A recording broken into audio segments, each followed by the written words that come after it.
This is Rick West, and we're at the Southern Writers Guild. You may know me as Primal Beat. That's same guy, same guy. Um, we are here today. Well, first off, I, we have just recently started the Southern Writers Guild with two of my friends, Gray and MJ Polk. We're not going to talk a lot about the guild today. You can look it up, and you can see all the information online on the Substack.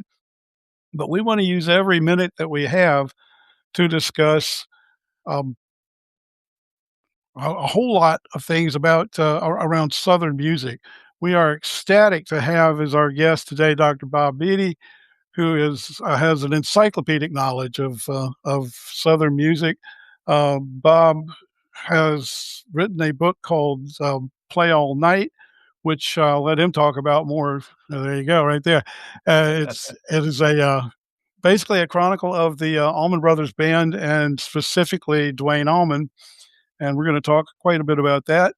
And just for a little bit of background, don't know that we'll get into this, but Bob is a PhD and has a very impressive list of clients on his in the space of natural history and museums.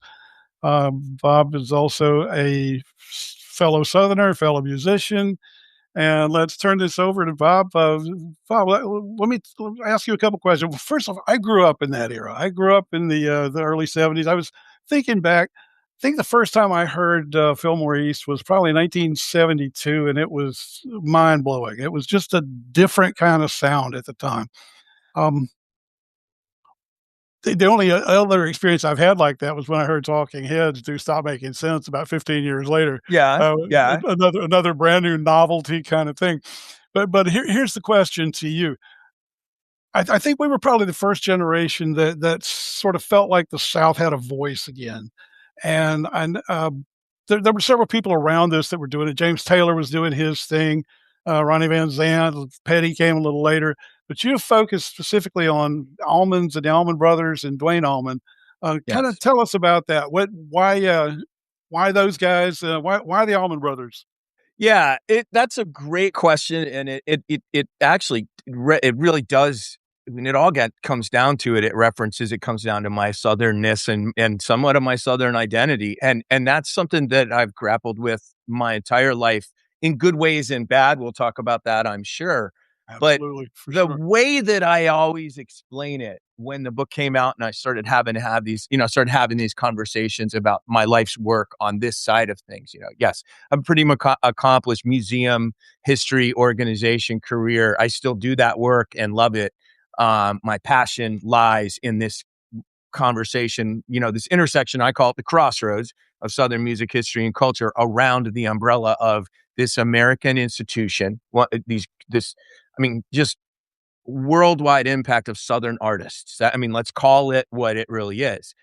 That was a little bit of a later part of this journey for me. But I think, like you said, Rick, I'm 20 years your junior, I think, as we talked about ish, because I was born the year I was actually born about 3 weeks before this album came out. I'm sorry, was recorded at Fillmore East, was recorded. But by the same token, yes, for those of us, I know for your generation, because I've studied it, and my generation, because I lived it, there was a catharsis in music, period, about especially when you saw, in my case, the integrated music Yeah. of either sounds or people. So the blues bands in general, especially in the later 60s and 70s, had white dudes in the band. It wasn't just a black band barnstorming. But in the Allman Brothers case, they were integrated. They didn't sing about anything other than kind of loving each other and having a good time. There wasn't a message there wasn't an overt message, but of course it was always there. And I connected to that for sure. I connected to the regional pride and sense of identity stuff that itself got wrapped up into Confederate iconography and lost cause. I was just raised steeped in that. So I will say that initially when I saw the rebel flag, it was, and with Skinnerd and with Southern rock in general, it was a talisman for me. Like, oh, good. And I make no excuse for the flag whatsoever. Like, that is not what I'm here to talk about. I will say that and I put this in the book. I think the band used it completely unironically when they did in 1974. And Undoubtedly.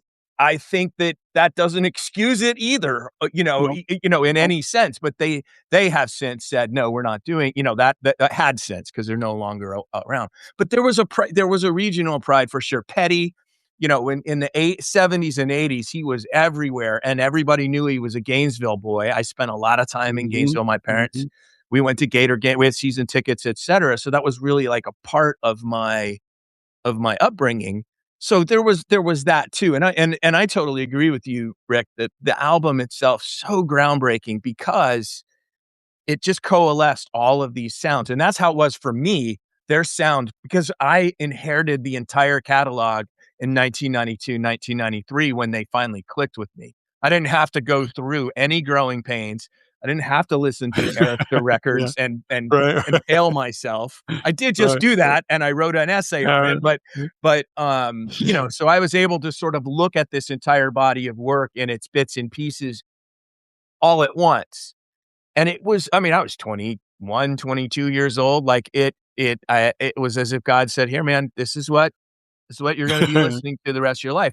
And then I think the point that you were asking and where it fits when I saw the word Southern Writers Guild, I was like, oh my God, I want to be part of that. Like it was like, and then and then like you invited me on the show. Like, this is the coolest thing ever. Holy crap. Cause I think the concept is super cool. And I love the guild concept in general, going back, Yeah. the historical Thousands of concept years. of Yeah. it, Really. Yes. you know, but all, again, bringing it all back, like it is a groundbreaking album. And that's why I chose to write the book about it.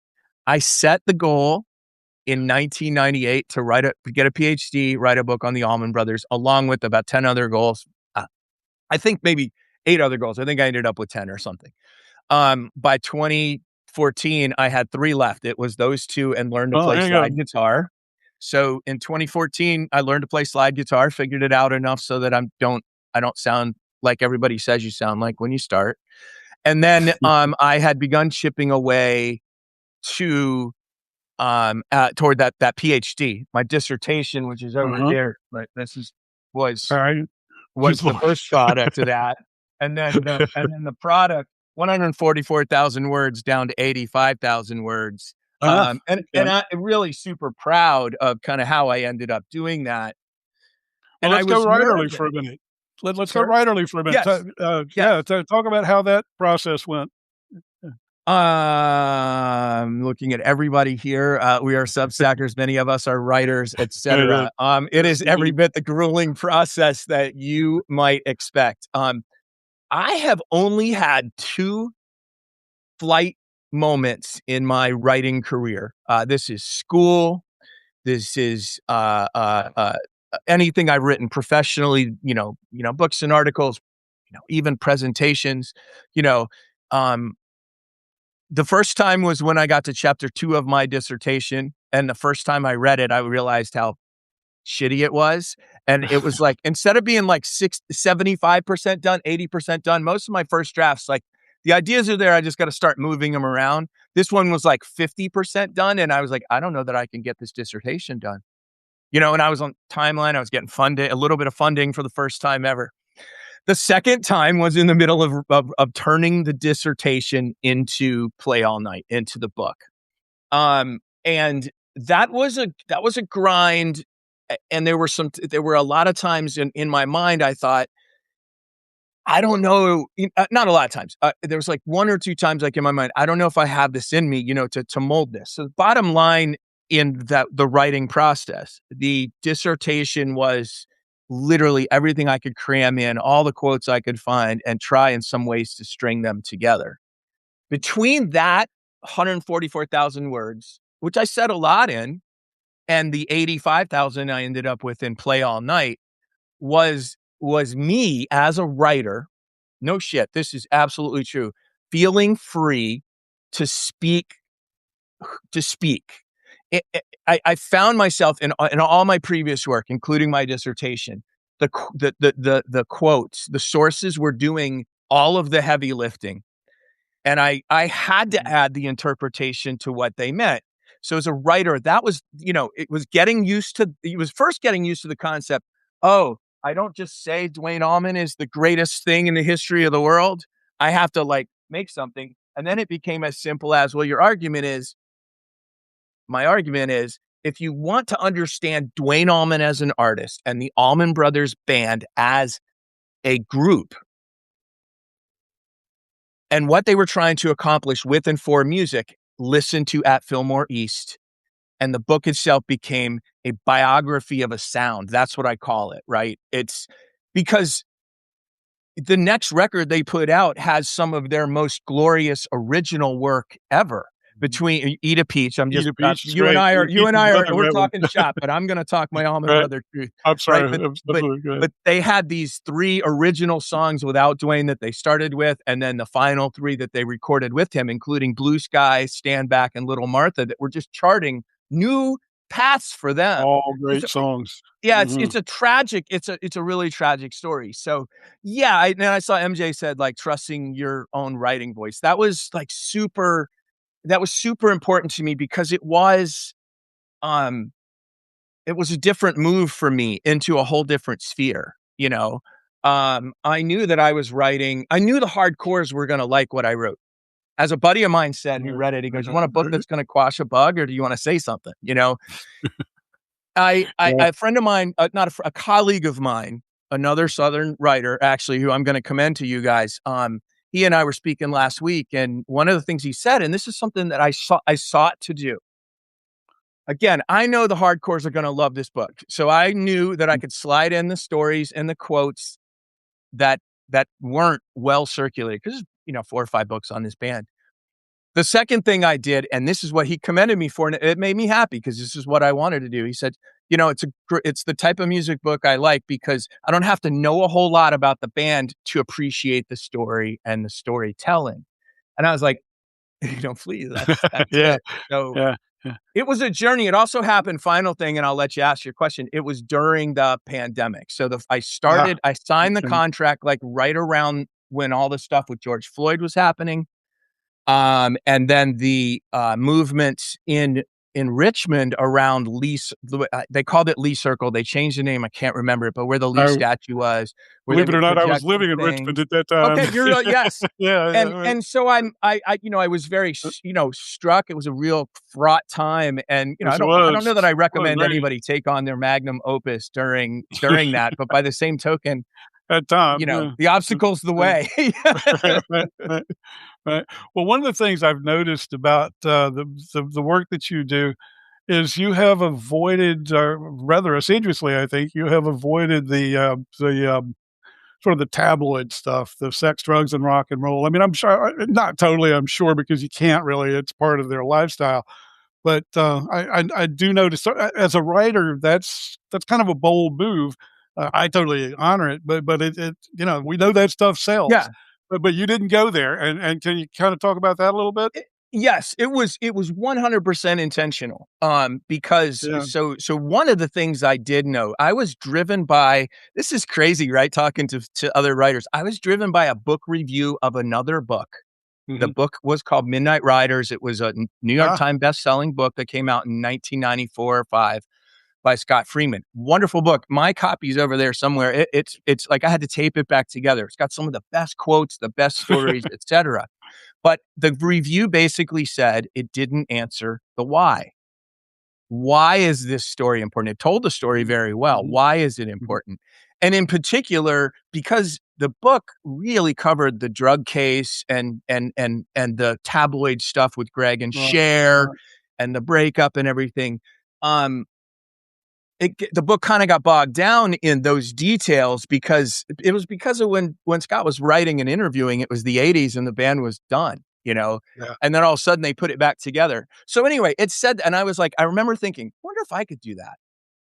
So so if I could write the why, and then I think the Mhm. piece for me, and it all goes back to Rick when like I love certain writers, some of them from the '60s and from the '70s in particular, from the music rags. They just insert themselves in the story, and it annoys me.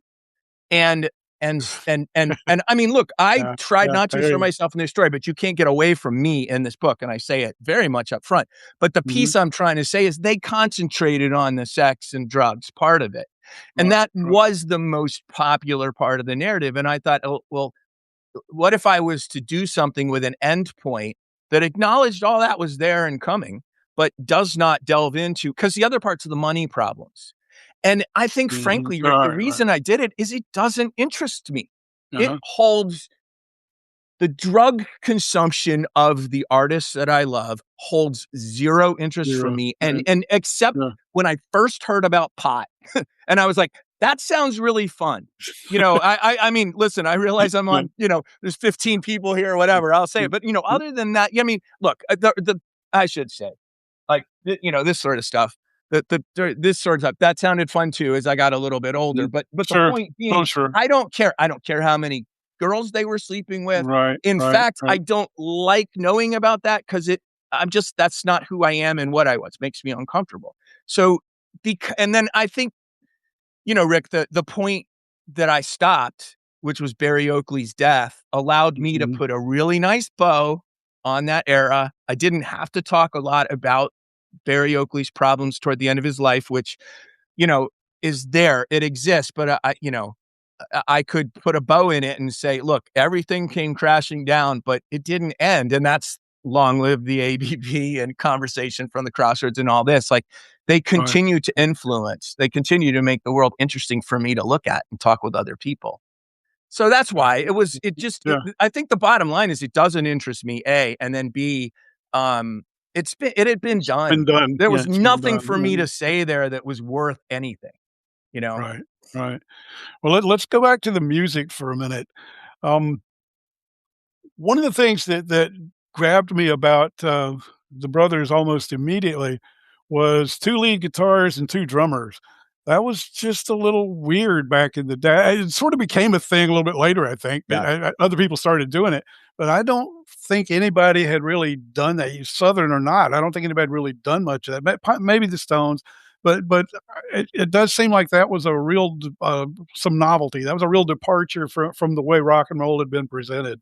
And I to that point, um, I read a little bit about what you were talking about in terms of, the brothers wanting to come back to wa wanting to come back to the South and what that might have had to do with,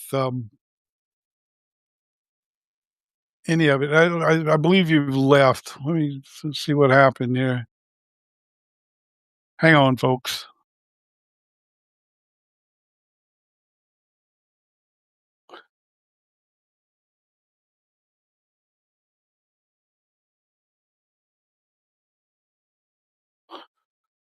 Yeah, he dropped off. Let me see if I can get him back.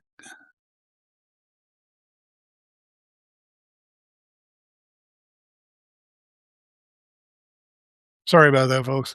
Not sure what happened, but we'll get him back.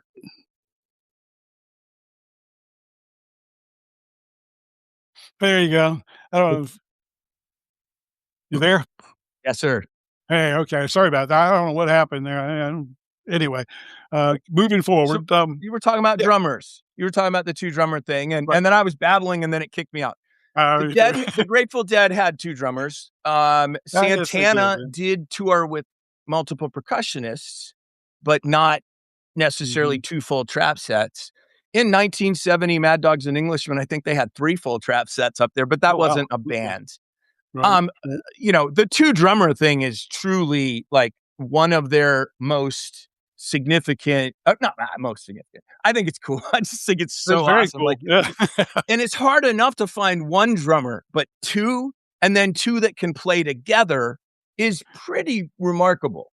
Hey, dude, I've been Um, around bands enough to know that 2 lead guitars would be almost impossible to pull off because those are 2 huge egos, staring at each other across the yep, stage. I mean, I've seen that sort of friction before, but these yep. 2 guys pulled it, Betts and Allman pulled it off. Yeah, yeah, there are times when 2 musicians just, and really all 6 of them, but those 3 guitarists, when you add Barry Oakley on bass there, Mhm. the things that they were doing, creating melodies, counter melodies, harmonies, and just the push pull that they were doing, even on um, the little stuff, the what do you call it? The shorter songs. It doesn't have to be in memory of Elizabeth Reed or You Don't Love Me. I mean, it happens on Statesboro Blues and Hotlanta too. It was remarkable. You're right. And I mean, Greg said the same thing when Dwayne called him up. He's like, well, I got these two drummers. He's like, what?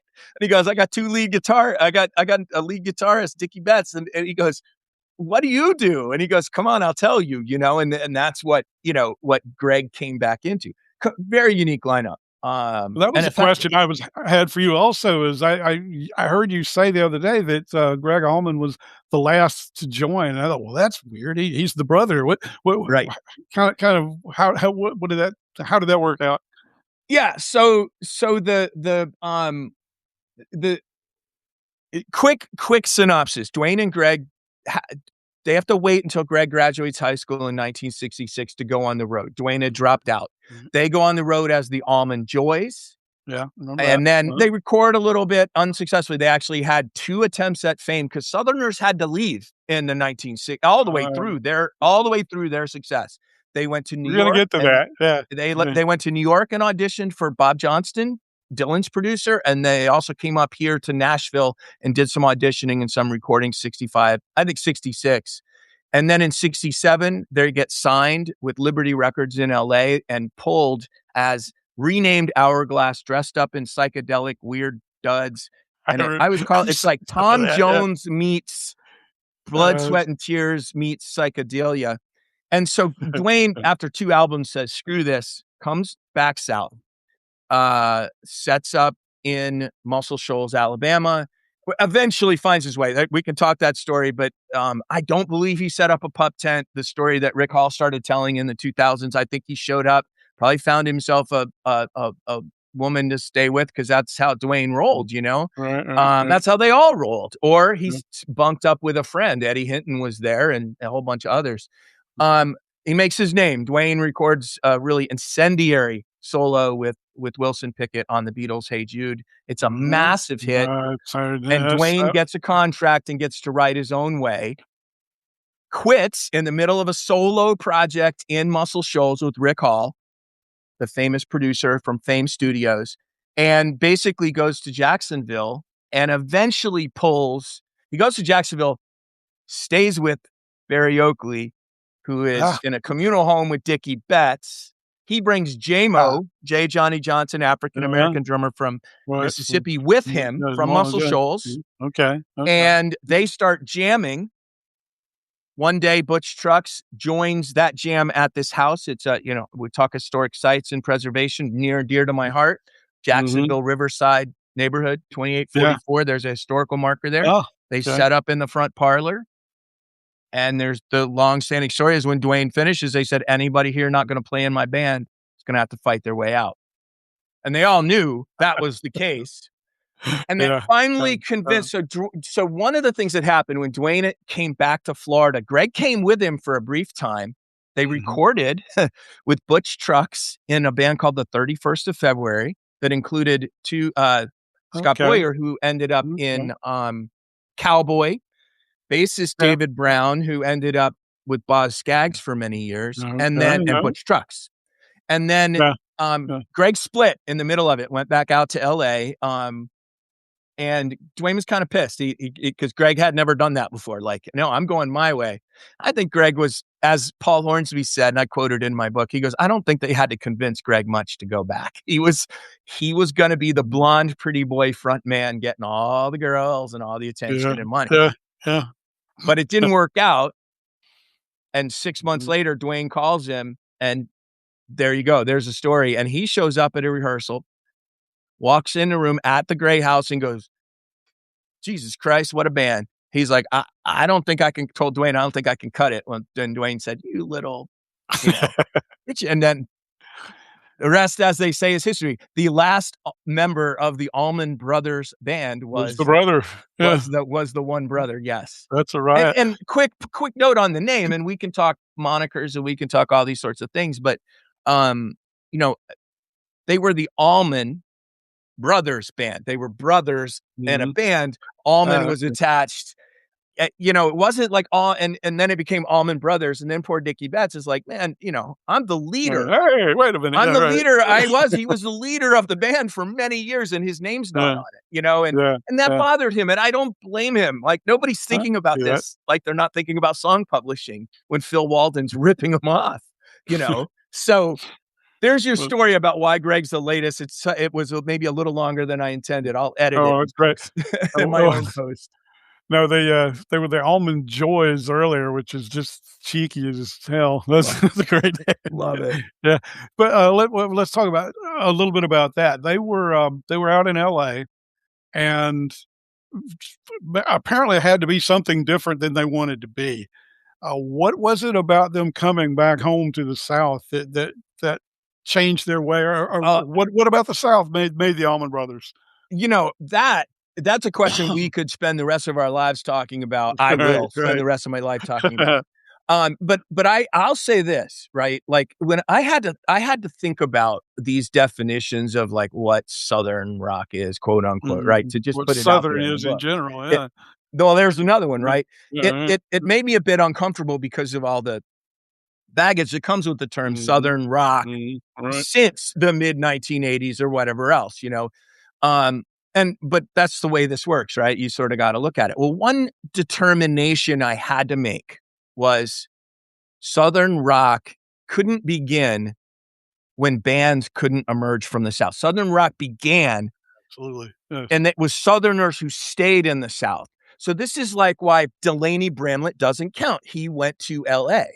You might Mhm, call Leon Russell that maybe at one point, right? But nobody mhm, ever does, right? But Oklahoma, that sound or whatever mhm, else. mhm, This is why mhm. Stephen Stills and Petty doesn't even make it Stills, because yeah, Petty Parsons, I left. think, yeah, Brothers, yeah, yeah, that's So right. so I think that's what it is. Like, you took them out of the South. They were a hotshot rhythm and blues band. Mhm, And you stick them in LA and say, okay, now you're gonna play these songs on that our songwriters have written that we own publishing on, and we own the creative we have creative control over what your output is. And I think ultimately they were cool with being rock stars, playing rock stars, dressing up. I think the real frustration for them was they were not allowed to play every night in LA. ah, And okay, that's who they were. And yeah, so they couldn't yeah. make any money. They were broke all the time. LA was very foreign to them. And I think, they knew something was wrong. That's clear. Like, this ain't working. Dwayne was pissed. And, Dwayne's a hothead, man. He needed 100% control. That makes sense. He's Mhm, too young to mhm, assert it, too right, inexperienced, right. doesn't have anything to say, hey, let's try this. Or maybe if he does, they're just completely ignoring him. So in spring of 68, so this is April of 68. So it's between their first record and their second record. They're recording their second record, and they go to Muscle Shoals and they record a demo session. One of them, most famous song is the BB King medley, which are 3 songs from Live at the Regal. Um, and they bring them back to LA to the producer, Dallas Smith. And they're like, this is the worst thing I ever heard. Throw this away. No way. Oh, wow. And Uh, ultimately, I think, and I say this in Play All Night, and I say this when I talk a lot, the organic nature of how Southern studios worked, how so you Southern music worked. okay, so you think it was something about the studios and not necessarily about the Magnolias and all that, I or mean, what? I will, I think all of us that have this in our mind, the Spanish moss trees, right, or the The kind of slower way mostly, of life quote and all yes, that, I yeah, think, yeah, yeah, yeah. you think about like Daytona Beach isn't the South, right? Or my hometown, Stewart, Well, isn't the it South. was at that time. And I will I'm say, from Melbourne, and I know yeah, that, yeah, I grew up in, small town right, South, right, no matter where you are, is yeah, small town South. yeah, And I think a lot about this as a Floridian. And uh, so they're Southerners. They got roots in yes, Nashville because their grandparents are from here. mhm, And Macon, Georgia, yeah, yeah, and then they end up yeah, from Macon. And that's the thing, unabashedly, like, no, this is who we are, and this environment affects is I think the best way to put it is, you know, this is where the South is where Dwayne and his band felt they made their best music.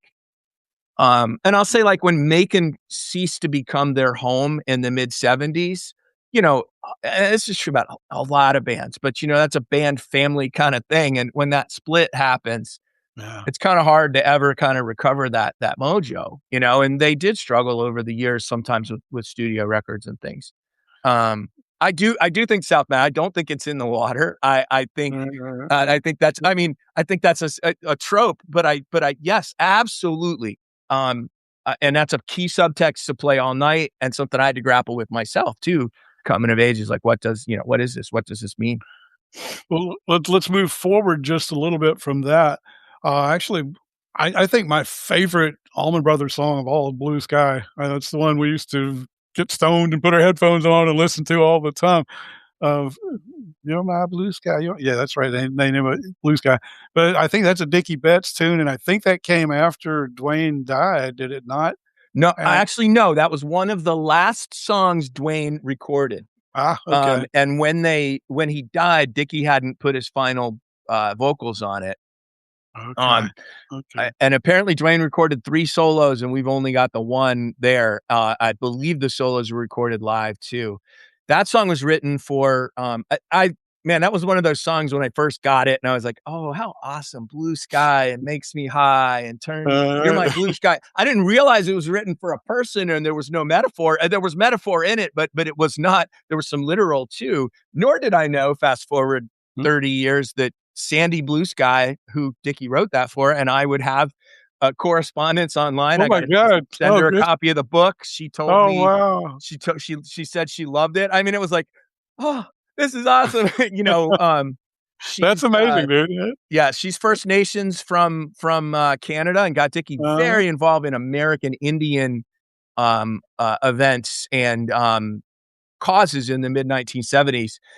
Something I'll eventually do something on. I'll write on because it was cool. It was cool. I mean, it's a cool insight into this part of the story. Cool is a you know The reason I brought that put it up, that it way. wasn't actually about Blue Sky, it was this.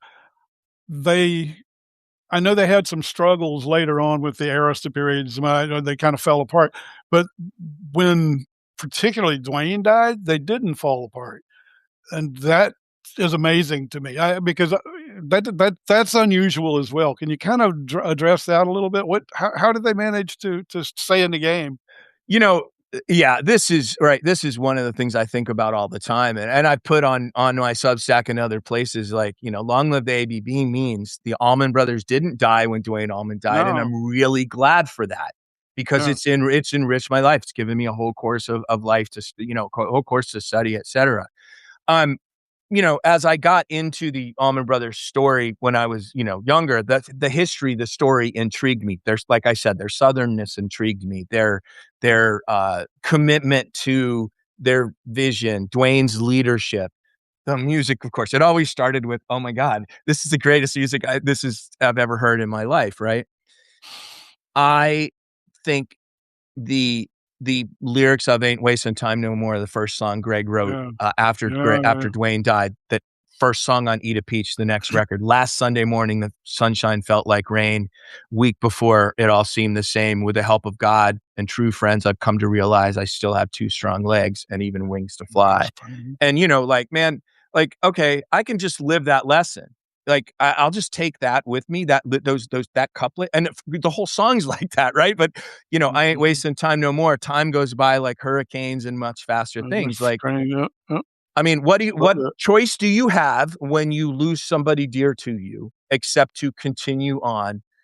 And if you're truly connected and, want to stay connected, then you continue on in the things that you did together that they loved. Okay. Then you add the fact that they're all in their early 20s. They're finally super successful, and a whole bunch of money's coming in. There's a Mhm. lot of drugs, and there's a lot of grief and trauma, PTSD Yeah, going on, yeah, that yeah, I mean, this is their only way to cope. They get 3 hours of relief standing on stage playing. As a historian, like I said, I came to the band and Toto. When I listened to what we call it, the 5-man band, the 72 lineup, which is the quintet mhm, without Dwayne, you mhm, can feel Dwayne's absence, and you can feel everybody doing what they can to keep doing. I have chills saying this. I don't usually, mhm. but you can feel it. And I'm moved by that. Like, I'm moved by music that that pulls me along. That is what it is about their music that I love. Words are not, you know. What is it that pulls you along about it? How does it how does that music feel to you? And I'm asking you this from a musician standpoint. Yeah, Uh, great question. At best, I'll tell you. I have told my children, Ryan and Tyler, who may watch this. I don't think they're here live, but they may watch this. I have told my best friend Troy, who's my bandmate and musical soulmate, and the guy that has lived all this Allman with me too. I said, I want you to play the last half of Mountain Jam at my funeral. So if what it okay. is about it is now listen, Mhm. it's the whole thing. I don't want to, but I can't make people listen to all this stuff about me and make them listen to 33 minutes of the Allman Brothers, right? So I've Everybody got it. listen to 33 minutes of the Allman Brothers. Mountain Jam is awesome. It's fucking I've got awesome. it down to 13 minutes, but the thing about Mountain Jam that really grabbed me, I remember reading somewhere someone said, yeah, then they'd go off and play this like 30-minute Mountain Jam. I was reading it in a magazine. I was like, 30-minute Mountain Jam. I was like, any music that can hold my attention for 30 minutes deserves a Yeah. listen. And it never let go, right? But that last part, coming out of Barry Oakley's solo, Dwayne counts off, and then they all come together. Butch misses it slightly, misses the one, but he comes back in just a little bit more, and it glows into this just glorious. It's what I think heaven sounds like. That's legit. It is. And then if you can recall, up over here somewhere, I think I have Eat a Peach. Oh yeah, Eat a Peach is up over Oh, here. yeah. The inside cover. To me, that's what it is. That guy with the sword Uh-huh. carrying the mushroom, like overlooking that gorgeous valley. I'm a hippie. Like so all the Okay. psychedelic imagery hits me in all the feels too. But the fact of the matter is, it's and this is the thing. It's the last like band song of a 5-show run where they recorded the album that is the reason we're speaking today, right? Like Mhm. Mhm. they had just finished playing Mountain Whipping Post for 23 minutes full bore, and then they just roll into this. And to me, it's like, okay, we finished our work. Let's go 2 have a songs beer. for an hour. Yeah. Let's Yeah. go, let's go, let's Yeah. go have a beer and just talk about what we just did. And they do for 30 minutes. It's so yeah, that's part of That's it it. is it's a communication. And I do love communication. I love great communications. Why I love great writing. Like um it's all there for me. And I think the piece I gain a lot. Two things about them continuing. One is I gain a lot for myself because they had to do it again the next year when Barry Oakley dies tragically Yeah. in a Yeah. Yeah. motorcycle Right. accident. Right. Yeah. By Yeah. that point, as Very Dickie said, we strange were just story. so damn tough. We didn't know what else to do. By continuing on, by changing lineups, by doing this, like to me, it gave me this breadth of a catalog to dig into, all of these, Mhm. roots and branches. I'm repping today Tedeschi Trucks Band, I was Jacksonville, gonna ask about Florida. that. Yeah. Yeah. Intentionality with the Florida references here too. Mhm. Drive-by Mhm. truckers, this Drive-by truckers lid, but Love Patterson they're Hood not and Jason Isbell they both. are related to this Right. story as well, Absolutely. through Absolutely. Patterson Hood and his dad and Muscle Shoals and all that. It's a Southern story that and for me as a Southern historian, like as a Southerner, as a historian of the South, it's a great space to be. To think about a whole lot of stuff. It's interesting. And then I know what I was gonna say. All the different eras just give me more music to listen to. Like it's like, yeah, Yeah. this is really Oh, good. Jason is Jessica, what? yeah, for sure. Well, sure. And kind of to follow that question up, I was gonna ask you about your Tedeschi Band, shirt. That's Derek. I know he's the son of Butch Trucks. Nephew. How is he nephew? I'm sorry, is he the Yes. nephew? My bad. Um, how do you think, the legacy of the Almonds kinda rolled through time? I mean, who sort of like Nick Saban and coaching over at Alabama, right? Every big coach is through him. And so much of Southern music, it seemed to me, came through this Almonds group in some way or another. Is that a fair statement, or what would you Yeah. say about that? I mean, Uh, certainly from an inspiration standpoint, right? uh-huh. I mean, they were the ones who set the standard. That's why all those Southern rock bands started adding 2 drummers. Oh, that must work. 2 guitars, 2 drummers, that must work. But certainly for inspiration, right? They made it happen. and endurance. Like their legacy, it's just like any band that kind of starts out in that era and gets to the point that they did 45 years down the road is going to have some dips. And theirs were very significant. Oh, yeah. They had Yeah. three albums, three albums in a 3 out of 4 albums in a 6-year span were pretty damn bad. Win, Lose or Draw in 1975, and then the two Arista errors with Only Enlightened Rogues, that even holds up.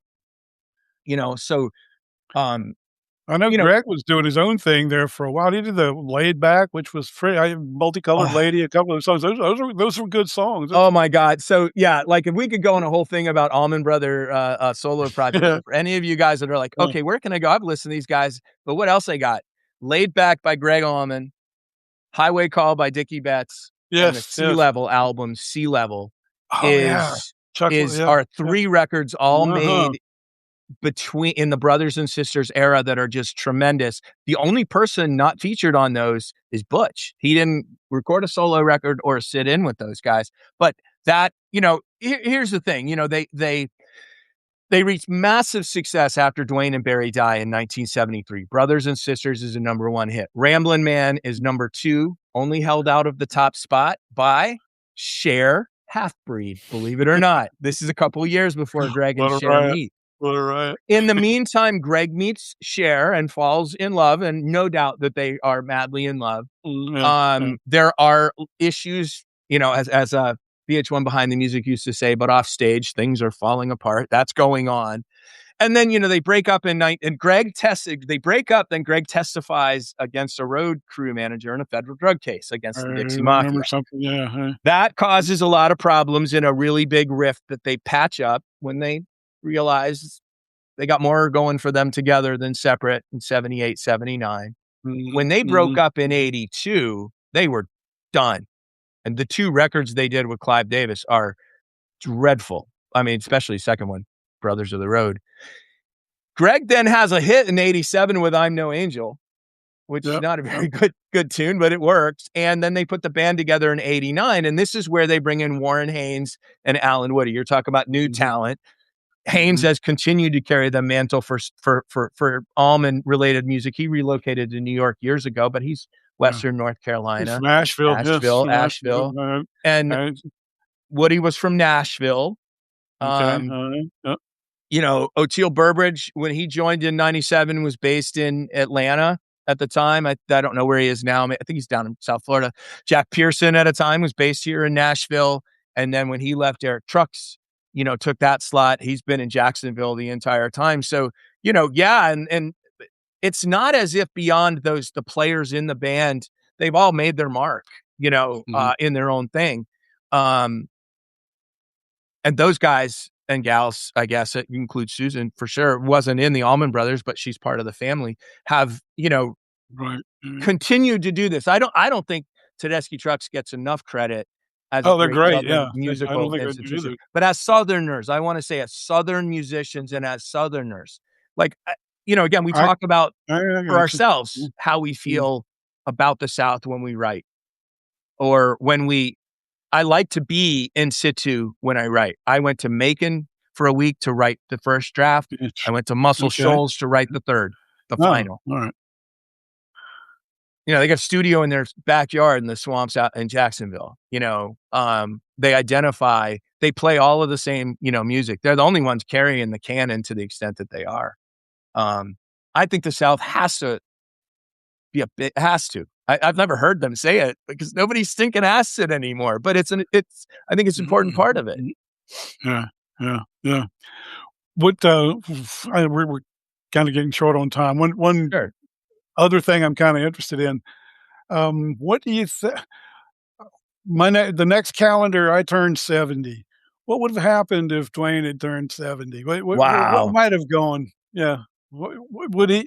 Would you think he'd have kept the fire? Would he have become Eric Clapton again, or what do you think? What do you think, Dwayne? If you're saying becoming Eric Clapton, sort of sailing into the sun, coasting around and doing his thing, then no, I don't think Dwayne would have been doing that.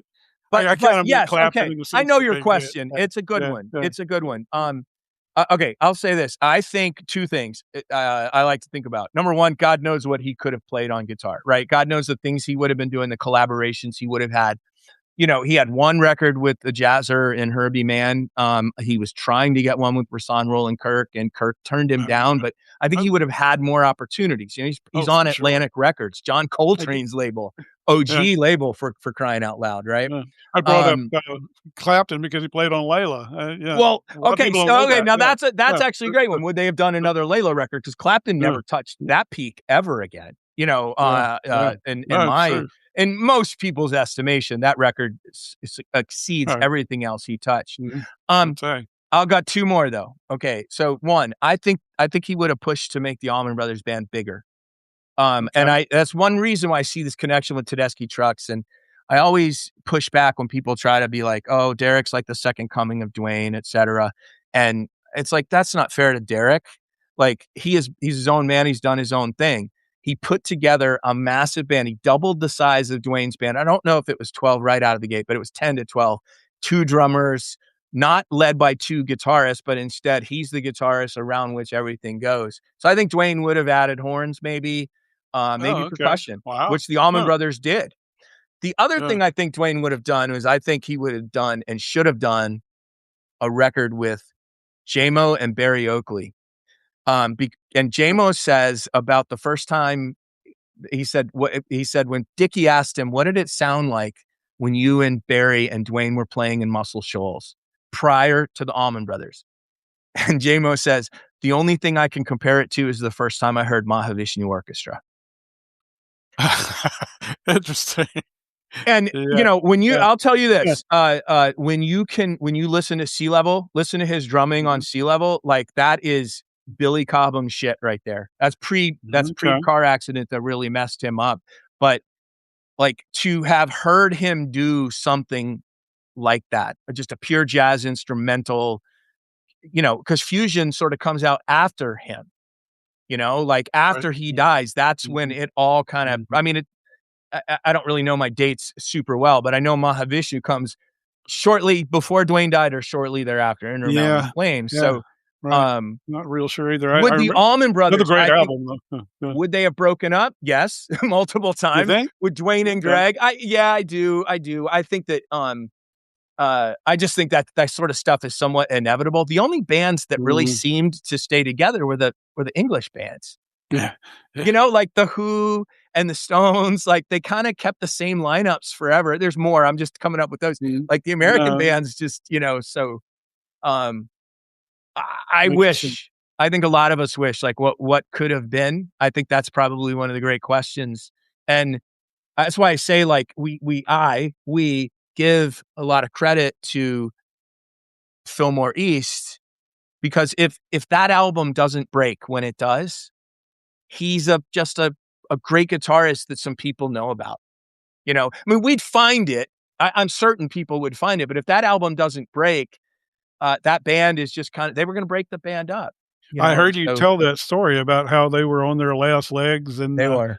basically the live, format was more for stars, and somehow they talked the record label into letting them do a live. You wanna address that real quickly? Yeah. Yeah, you know, I mean, live records through about at Fillmore East were kind of throwaway product for between albums, cycles for bigger stars, Beach Boys being one of them, the Rolling Mhm. Stones had done it, etcetera, with the chart, I think. Anyway, Got Live If You Want It. The Allman Brothers said, "No, we wanna record our 3rd album live on stage," and it's like, you know, Coltrane going into Rudy Van Gelder's studio with, um, you know, with on a Love Supreme and just saying, we're going to record this right now. They just did it in front of 2,500 people, and they had 5 shows, basically 5 sets from which to use. Bulk of the material comes from Saturday. Right, They were right, not right. the headliner; they were the middle band. Oh my And gosh. Johnny Winter, who was the headliner, said he couldn't follow him anymore. So Saturday they switched places. So much of the album comes from Saturday, March 13th, 1971, Fillmore East, 100% live. It is multiple shows, and You Mhm. Don't Love Me is 2 versions patched. So it's not the greatest live concert in history, greatest live album in history, and Right. among the greatest albums in history, live or otherwise. Not a Absolutely. Yeah. single overdub. It's Right. pretty remarkable 80-ish minute document.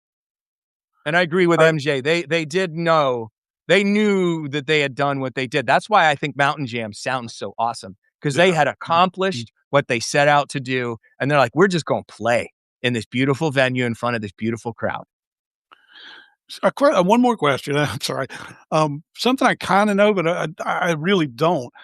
Did they have a connection with Garcia and the Grateful Dead? Was there a link between Almonds and those guys, and like Almonds and Little Feat and some of the other Not Little bands? Feat that I know of. I mean, maybe Lil George running around, Delaney and Bonnie and the LA crowd, etc. But Mhm. not that I know of. With the Dead, yes. And this is another subtext in the book. Same guy who told me my dissertation was, a book that could quash a bug. He said about the Dead, he goes, you dig into this some, like what is going on between the Dead and the Allman Brothers. Okay, so first of all, the Dead are about 4 years earlier. They found in about 1965. Allman Brothers are 69. And they're a model, 100% a model that Okay. culturally, musically, even to a certain extent, they're doing. Mm. But you have to remember what the Allman Brothers heard were like the first two Grateful Dead albums. Not even Live Dead has come out yet, so they're hearing magic in studio work. Mhm. um they Phil Lesh was a huge influence on Barry Oakley, huge. Okay. And they did sit in with the Dead. The first time they all played together was Oh, I did not know the that. second time they played Fillmore. Almonds played Fillmore East in February 1970, and they joined the Mm. Grateful Dead on several things, including a jam. I think it starts out at Dark Star, then it goes into something called Spanish Jam, and Oh, it's I had no incredible. idea. I have Yeah, to find yeah. that. Yeah. And then there's another one. Dwayne sat in with the Dead. It never happened the other way before Dwayne died. A whole Mhm. bunch of stuff in 72 and 73. They played Watkins Glen together, largest concert in history in I 1973. remember that. Of course they Yeah. did. Yes, yes, yes. The Dead, the Allman Brothers, and the Yeah. band. But the Dead basically took a hiatus in like 74, and then nothing ever came of any partnership beyond that, Yeah. until Mm. after Garcia died. There became a few times when tours would intersect and guest Mhm. appearances and stuff Mhm. like that. The Warren Haynes and Derek Trucks both played in several different sort of Dead iterations, including Phil Lesh's bands. Um, so What's your hot take there's on Government Mule? pardon. What's your hot take on Government Mule? I loved original Government Mule. My ears still ring from a 1998 concert at Sapphire Supper Club in Orlando. Last time I saw Alan Woody. Mhm. I love Warren for what he does. I love Mule for what they do. I'll see them when they're around. I don't love it as much as I did back then. Yeah. Um, Mm. and at first, I'll tell you, I've got this post up on my Substack from a long way back, but it is basically like the first time I heard them, I saw them live at the Horde Festival in 1994, and I was like I got hit by a sledgehammer. I hated it. I was like, I want Jessica, and I get left coast groovies. Oh, But yeah. I love that power heavy music. I have a punk rock. Mhm. I did punk Mhm. rock. Still love punk rock from my day back in the 80s. So like I Mhm. like that Mhm. stuff. It's exciting to me. Um, I That's wanna an see Warren interesting. and Derek do a tour together. I wanna see them do a tour Yeah. and an album together. I'm surprised that well, I'm surprised he doesn't play with Trucks Band a little more than he does. I would have thought there'd been some crossover there, but I guess there's They not. do. So they toured together over the summer, in fact, on my YouTube channel, and Okay, just for okay. anybody's benefit, at Long Live the ABB on all socials except for, Twitter, which I gave up years ago, and Facebook Uh, because they canceled my account. But on Instagram, YouTube, I have a compendium of the Warren sit-ins with Tedeschi Trucks this past summer. So they did tour together this past summer. Um, but yeah, I think okay, they even mentioned they did Warren did a record October, that had 3 songs with Derek on him, and that was the first time. Yeah, they had collaborated okay. since the Allman Brothers. And it was See, I nice. think I I'm sorry, go ahead. No, I just said it was a nice treat for us fans. Okay, guys, I think I know my music, but I am a rank amateur here. Bob has a literal encyclopedic knowledge of of the music, of a lot of things, I suspect. Is there anything else you would like to? We're at 54 minutes. Probably time to let you get back to your life. But anything you'd like to address that we didn't talk about? Yeah, yeah. One more thing that I think is important to this conversation and to Mhm. my conversation. I can't tell you what it is about the South or why or how or Southerners themselves or whatnot. I think we're superior by any stretch of the No, of course not. imagination. It's I think different. the ways that we do things right, it's all different. Like we have our bless your heart sayings in the Midwest, they call it Midwest nice, right? We've all got our Mhm. passive aggressive little things that we do and say. But there is something in the South. There is. I can't deny it. And as frustrated as I get with the South, I did an essay a couple years ago about the new what they were calling the contemporary South. Mercer University Center Mhm. calls it the Mhm. contemporary South. What Right. is that? What does it mean? I grew up in the post civil rights era. I went to integrated schools. I did too. Um, you know, and so I grappled with that as I did this and really, I think, seized my identity as a Southerner in during this time. And you know what it was? No shit. October of 2001, I had the final draft was due, and I went down with my dogs to Muscle Shoals and area. I think I was in Sheffield. Mhm. No, Mhm. I was in Florence, and I got anyway, I got a little Airbnb. I, I bought a bunch of little stuff to decorate it for myself, and I basically sat down to crank it out.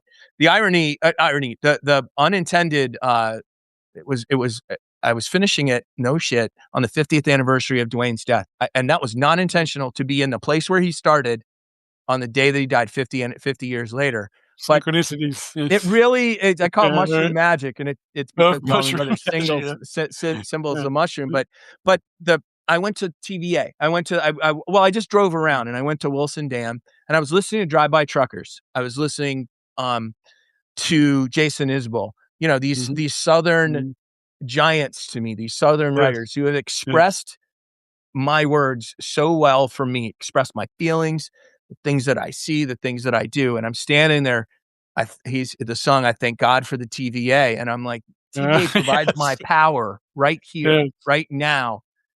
And the songs they sing about that, the Drive By Truckers do. And it brought me back to sitting by the lake where my dad grew up on the farm on Beatty Road and listening to stories that he told about life and what happened. And I was like, I'm a part of this now. I'm okay with that. Like I don't have to run from the Mhm. fact that he was in the Kappa Alpha fraternity and my grandmother was in the United Daughters of the Confederacy. Mhm. And then Mhm. and that, no matter how they disavowed or didn't disavow, I'm a part of this. And in and of itself, there is a way that we do things that Yes. I think works. And one of that is community, building community with like-minded people. And so Mhm. that's why Mhm. it was so important to me to say yes to y'all and say yes anytime I'm asked to talk about these intersections because I do it because it endlessly entertains me. That's bottom line for Yeah. any of you guys Yeah. with writers. Like I do look at my stats, but really I don't care. I really don't. We've had that I'm gonna do this. conversation a few times. I read it, and here's how I know I like it. I keep reading it, and I'll read it again. I'm like, wow, I like that. That's weird. That's a Mhm. weird thing, when you're always in self-editing mode. So anyway, this Uh, whole part about that is important to me. A very important part of who I am and who I'm becoming. mhm. For my family. I'm in a long line of people who've lived here and done their thing. Very few of my family have ever really left, and most of it's been Mhm. Florida, um, Okay. which has its own set of challenges. But anyway, Yeah. Rick, Right. I appreciate all of you. I know we had some technical difficulties. I appreciate those of y'all who stuck around. Really grateful for the opportunity to talk about my work Oh, dude, this has been in the amazing. I space. really appreciate that you came on and talked with us because you are literally the epitome of the Southern writer. Thank And you. I totally enjoyed this conversation, and hopefully we'll do it again. Oh, But please. Yeah. anytime. I'll have you guys, I'm paying Oh, that'd attention, be so I'll great. have you guys on mine. I'm launching a Yeah. podcast this year, Conversation from the Crossroads of Southern Music History and Culture, and it'll be me in Yeah, your role with people like you. So that would we'll be be back great. in touch Yeah. on that, and y'all keep on doing your stuff. Seriously, really great to. Thank I'm here. I'm cheering you guys on as you're building what you're building. Community means something, and it means something right now. And good people got to do good things. I mean that. you. Like, I time is appreciate it, now. Bob. I appreciate that. You are awesome, and we will be back in touch very soon. All right, y'all. Appreciate it. All right, take care, Bob. Thanks a Bye. lot. And for the rest of us, this is the Southern Writers Guild. This has been Bob Beatty. A very interesting conversation, and please join us for similar conversations that we'll be having with other writers. And we look forward to entertaining you and play all freaking night. Later, guys. Take care.